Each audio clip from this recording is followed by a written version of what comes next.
I'm the fated villain 107 episode की starting में हम लोग देखते हैं जियांग यांग को, जिसको एल्डर से पकड़ा होता है। और हम लोग देखते हैं कि वो अपने मन में सोचा होता है कि आखिरकार डिवाइन इमोर्टल को पता नहीं है कि मेरी आइडेंटिटी की क्या है, और वो यही बात सोचा होता है। तभी जूचन कहता है क्या तुम्हारा नाम ही जियांग यांग है? तभी वो बोलता है कि हाँ मेरा नाम ही जियांग यांग है, पर तुम हो कौन? और जूचन कहता है क्या तुम्हें याद नहीं है कि यूनियन तुम्हारी छोटी बहन है, और ऊपर तुमसे मिलने के लिए बहुत दूर से ट्रेवल करके आई है, और आखिरकार तुम्हारा एटीट्यूड इतना ज्यादा खराब कैसे हो सकता है? तभी जियांग यांग अपने कपड़े को सही करते हुए बोलता है पहली बात मैं अपनी छोटी बहन के बारे में भूल चुका था कि मेरी कोई छोटी बहन भी है, और दूसरी बात कि मेरा एटीट्यूड वो बिल्कुल ही सही है, कोई भी खराब नहीं है उसमें। हम लोग सेक्ट लीडर को देखते हैं, वो बोल रहा होता है अपने मन में आखिरकार ये बच्चा करना क्या चाहता है। और तभी 10 की दादी माँ बोलती है आखिरकार जियांग यांग तुम कैसे बिहेव कर रहे हो, अपनी गलती को मानना चाहिए और डिवाइन इमोर्टल से अभी के अभी माफी मांग लेनी चाहिए। और उसकी दादी माँ बोल रही होती है जियांग यांग की। तभी हम जियांग यांग बोलता है मुझे लगता है तुम्हें मेरे बारे में बिल्कुल भी नहीं मालूम मैं आखिरकार हूँ कौन। अगर मेरे असली पहचान के बारे में तुम्हें पता होता तुम मेरे सामने ऐसे कभी भी बिहेव नहीं करते। अगर मैं तुमसे नफरत करने लग गया तो तुम्हारे साथ में बिल्कुल भी अच्छा नहीं होने वाला। तो जूचन से बोलता है कि तुम मुझसे बिल्कुल भी सुपीरियर नहीं हो, मैं तुमसे बहुत ही ज्यादा सुपीरियर हूँ। यांग की बात सुनने के बाद में यूनियन बहुत ही ज्यादा परेशान हो जाती है और बोल रही होती है कि भाई आखिरकार आप बोल क्या रहे हैं? तो जूचन बोलता है कि मुझे लगता है ये देखते हुए कि तुम्हारा बड़ा भाई बहुत ही ज्यादा एरोगेंट है और मुझे इसको एक सबक सिखाना चाहिए, नहीं तो ये बहुत ही ज्यादा घमंडी हो जाएगा और आगे जाके इन फ्यूचर बहुत ही ज्यादा बड़ी प्रॉब्लम में फंसने वाला है। तो जूचन बोलता है कि मुझे एक तुम्हें सबक सिखाने की जरूरत है। उसकी बात सुनने के बाद में जियांग यांग सोचने लगता है कि इसका मतलब क्या है आखिरकार। हम लोग जूचन को देखते हैं जो उसके पास में आ चुका होता है और एक जोर से छांटा मारता है उसको और बोल रहा होता है कि तू अपने औकात में। हम लोग देखते हैं जूचन ने वो झापड़ मारा होता है, उसके वजह से जियांग यांग बहुत ज्यादा दूर जाके गिरता है और वहाँ पे जितने भी एल्डर्स होते हैं और सेक्ट लीडर होता है वो बहुत ही शौक हो चुके होते हैं और सोच रहा होता है सेक्ट लीडर आखिरकार इस डिवाइन इमोर्टल की पावर कितनी ज्यादा है। और वो सोच रहा होता है कि आखिरकार मैंने एक सही चॉइस की है कि इस डिवाइन इमोर्टल के साइड में हूँ मैं,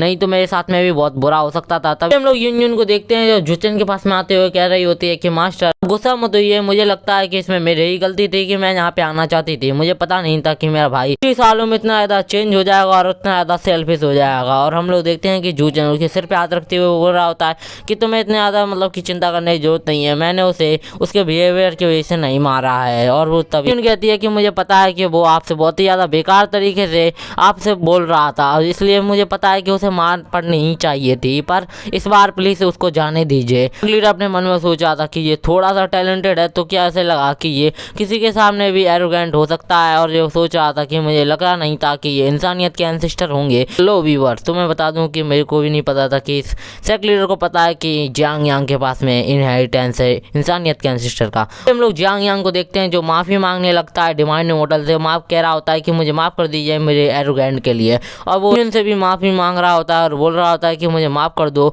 जो कुछ भी मैंने यहाँ पे बिहेव किया है उसके लिए। मन में अपने बोल रहा होता है जियांग यांग की मैं तुम लोगों को छोड़ूंगा नहीं, तुम्हारी हिम्मत कैसे हुई मेरे को झापड़ मारने की, और जो तुमने मेरे साथ में बिहेव किया है मैं उसका बदला जरूर से लेके रहूंगा। हम लोग जियांग यांग को देखते हैं जूचन से और यूनियन से माफी मांगते हुए बोल रहा होता है कि यूनियन में तुमसे जलन होती है कि तुम्हारे पास में बहुत ही अच्छे मास्टर हैं जो तुम्हारी बात हर बात को मानते हैं और हर बात को तुम्हारी पूरा करते हैं। और ऐसा बात करते हुए उसको देख के वो एल्डर होती है वो होती है शौक हो चुकी होती है, सोच रही होती है कि इसके साथ में क्या गलत है। एक पल में खुश हो जाता है और भाई दूसरे पल में बहुत ही ज्यादा गुस्सा हो जाता है। तभी हम लोग देखते हैं यूनियन को जो बोल रही होती है कि भाई हम लोग देखते हैं कि जियांग यांग जूचन से बोल रहा होता है कि मुझे डिवाइन इमोर्टल जो आपने मुझे सबक सिखाया है मैं उस सबक को हमेशा याद रखूंगा, और उससे शुक्रिया अदा कर रहा होता है उसको थप्पड़ मारने के लिए। और हम लोग देखते हैं कि जूचन उसको घूर के देखता है और उसको देखता है कि उसके फॉर्चून वैल्यू मतलब कि दिखाई नहीं जा रहे होते, अननोन मतलब फॉर्चून वैल्यू होती है। और जूचन को अपने यांग यांग से पूछता है कि आखिरकार 3 साल पूजे होने के बाद में भी तुम्हारे कल्टीवेशन के तुम्हें ना अपनी छोटी बहन से और अपनी ग्रैंड माँ से मिलने के लिए नॉर्दर्न माउंटेन विलेज क्यों नहीं आए? तभी हम लोग देखते हैं कि वो ग्रीन गोस्ट के ऊपर इशारा करते हुए बोल रहा होता है कि मैं इसके वजह से नहीं आ पाया क्योंकि इसने मुझे एक मतलब कि एग्रीमेंट के तहत मुझे यहीं पे पकड़ के रखा था, जिस वजह से मैं अपनी छोटी बहन से मिलने के लिए बिल्कुल भी गांव में नहीं आ सकता था। उन कहती है कि भाई आपको और कुछ भी कहने की जरूरत नहीं है, मुझे आप पे विश्वास है कि आपके पास में कोई ना कोई कारण रहा होगा जिस वजह से आप मेरे पास में मिलने के लिए नहीं आ पाए होंगे। तो जियांग यांग बोलता है यूनियन से कि तुम ठीक तो हो। हम लोग जूचन को देखते हैं जो यूनियन से बोल रहा होता है कि मुझे लगता है कि तुम्हारे भाई ने जो कुछ भी मिस्टेक की थी उसने उसकी माफी भी मांग लिया, और तो और जो कुछ भी उसकी वजह से वो तुमसे मिलने के लिए तुम्हारे तुम्हारे बेज में नहीं आ पाया था वो भी तुम्हें बता दिया है उसने, तो हम लोगों को अब कोई भी रीजन नहीं बनता कि यहाँ पे रुकने का। तो वो बोल रहा होता है कि हम लोगों ने भी उसको माफ़ कर दिया है, तो हम लोगों को यहाँ से चलना चाहिए। तो ये बोल रही होती है कि ठीक है मास्टर। जियांग इंटरप्ट करते हुए उन लोगों से बोल रहा होता है कि मुझे लगता है कि आप लोग बहुत ही ज़्यादा ट्रैवल करके आए, तो आप लोगों को रेस्ट कर लेना चाहिए। मुझे पता है कि यूनियन और गैमा बहुत ही ज़्यादा थक चुकी होंगी और डिमांड मोटर सर आप भी बहुत ही ज़्यादा थक चुके होंगे, तो आपको यहीं पे रुक जाना चाहिए। और तभी वो यूनियन से बोल रहा होता है कि यूनियन तुम्हारे कपड़े बहुत ही अपना रहे हो चुके हैं, तो हम लोग कल आप तुम्हारे लिए नए कपड़े लेने के लिए चलेंगे। और बोल रहा होता है कि हम लोग बहुत ही ज़्यादा नए नए कपड़े लेंगे तुम्हारे लिए। और तभी हम लोग देखते हैं जूचन अपने मन में बोल रहा होता है कि कुछ मेरे प्लान के अनुसार ही चल रहा है, मैंने सोचा था बिल्कुल वैसा ही सब कुछ हो रहा है। यांग अपने कपड़े के बारे में बोल ही रहा होता है। तभी हम लोग देखते हैं जूचन उसकी बात काटते हुए बोल रहा होता है कि मुझे बिल्कुल भी नहीं लगता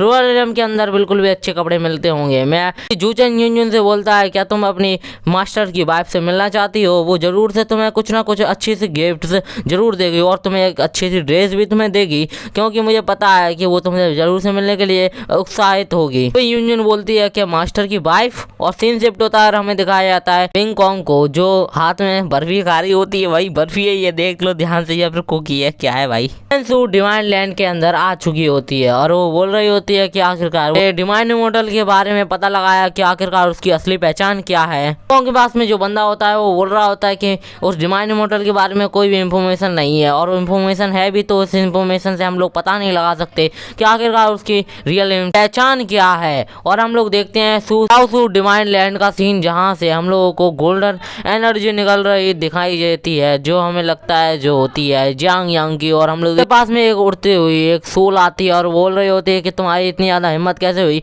कि तुम मतलब कि इतने ज़्यादा बेकार इंसान हो कि तुम यूनियन के भाई बनने के बिल्कुल भी लायक नहीं हो। और बोल रहे होते हैं कि तुमने यूनियन से मेरा बिल्कुल भी विश्वास उठवा दिया है, वो बिल्कुल भी तुम पे भरोसा नहीं करती। तभी वो बोलता है कि उसको उस इंसान के साथ में नहीं रहना चाहिए, उस डिवाइन मॉडल के साथ में। और तभी वो बोलता है कि मुझे बिल्कुल भी नहीं लगता कि वो बिल्कुल भी अच्छा इंसान है और मुझे कुछ भी करके अपने आप पे उसको भरोसा दिलाने पे मजबूर करना होगा। इसको सुन के वो अत्याशा हो जाता है और बोल रहा होता है कि आखिरकार तुम मेरी बॉडी मुझे वापस क्यों नहीं दे देते, मैं अपनी बॉडी को खुद ही कंट्रोल कर लूँगा, नहीं चाहिए मुझे तुम्हारी पावर्स। तभी हम लोग इंसानियत के एंसेस्टर को देखते हैं जो उसको उस जियांग यांग के सोल को पकड़ लेता है और बोलता है कि तुम मरना चाहते हो क्या, मुझे लगा था कि तुम मेरे साथ में रहोगे, पर तुम लगता है कि तुम मेरे साथ में नहीं रहना चाहते। और रही बात तुम्हारी छोटी बहन और गैमा की, उसको मैं ध्यान रख लूँगा उनका अच्छे से, और वो भी जियांग यांग बन के अच्छे। हम लोग देखते हैं केव के बाहर का सीन जहाँ पे केव के बाहर में एल्डर खड़ी थी और वहीं पे बहुत ज़्यादा स्पेशल एनर्जी केव के अंदर जा रही थी और हमें किसी के चिल्लाने की आवाज़ आती है। एल्डर बोलती है कि मुझे लगा नहीं था कि इसके पास में अर्थ और हेवन की इतनी जोरदार पावर होगी, और इस पावर के साथ में उसने उस इमॉर्टल के सामने घुटने क्यों टेके। और वो बोल रहा होती है कि मुझे पता नहीं कि ये सीरियस इंसान आगे आके क्या करेगा। हम लोग देखते हैं इंसानियत के एंसेस्टर को जो बोल रहा होता है कि मुझे लगा नहीं था कि मेरी 1% पावर अभी इनफ नहीं होगी उस डिवाइन इमॉर्टल को हराने के लिए। अभी मुझे अपनी पावर्स को जल्दी जल्दी इंक्रीज करना होगा और डिवाइन इमॉर्टल को जल्दी ही मार देना होगा, नहीं तो वो मेरे काम में टांग अड़ाएगा। समय की यही बात है, मैं जल्द ही अपना रिकार्डिनेशन पूरा हो जाएगा, तब मैं बहुत ही ज़्यादा पावरफुल हो जाऊंगा। तभी हम लोग जूचन को देखते हैं जो उसकी एनर्जी को देख रहा होता है और बोल रहा होता है कि ये सच में एक मॉन्स्टर है जो इंसानियत का एंसेस्टर बहुत ही ज़्यादा पावरफुल हो जाएगा कुछ ही समय में। जूचन अपने मन में बोल रहा होता है कि मुझे जरूर से मालूम है वो अपने आप को इतना ज़्यादा पावरफुल क्यों कर रहा है, क्योंकि वो मुझे जान से मारना चाहता है, क्योंकि मैंने आज जो सुबह उसके साथ में बिहेव किया है वो निश्चित ही यही करेगा। जूचन बोलता है कि देखने वाली बात ये रहेगी कि आखिरकार वो कितने राउंड तक टिकेगा। उसके पीछे गिन गोस्ट आ जाता है और हम लोग जूचन को देखते हैं जो बोल रहा होता है कि तुम्हें लगता है कि तुमने जितनी जानकारी थी उतनी जानकारी मुझे दे दी है जान यान के बारे में। तो तभी गिन गोस्ट बोलता है वैसे भी आपसे कुछ भी छुपाने का कोई भी मतलब नहीं है, इसलिए मैंने आपको जितनी भी जानकारी थी जान यान के बारे में मैं सारी की सारी आपको दे दी है। जूचन हंसते हुए अपने मन में बोलता है कि मुझे पता है इंसानियत के एंसेस्टर के जितने भी जन्म हुए हैं उतने उसका कोई ना कोई उद्देश्य और मतलब कि कोई ना कोई महत्वपूर्ण कार्य था, और इंसानियत के एंसेस्टर के जितने भी आसपास में लोग होते हैं पहले से ही डिसाइड होते हैं और उनके खिलाफ में हमेशा फाइट करते हैं। और बोल रहा होता है कि मुझे पता है कि ये इंसानियत के एंसेस्टर के रिकार्डिनेशन के लिए त्यानचीन रॉयल एरियम है वो बहुत ही ज़्यादा अच्छा माना जाता है। सीन शिफ्ट होता है, हमें दिखाया जाता है गैमा और यूनियन का सीन जो बात कर रहे होते हैं। लोग यूनियन को देखते हैं जो गैमा से बोल रही होती है कि मुझे लगता है कि भाई बहुत ही ज़्यादा आज अजीब बिहेव कर रहे थे, क्या आपको भी ऐसा ही लगता है। इसी के साथ एपिसोड खत्म होता है और thank you for 7K subscribers के लिए। और मैं एक बात बता दूं कि मानो मैंने अभी गांव गया है, तो गांव से वापस आएगा तब पता लगेगा कि वो वीडियो डालेगा कि नहीं डालेगा। तो मिलेंगे कल।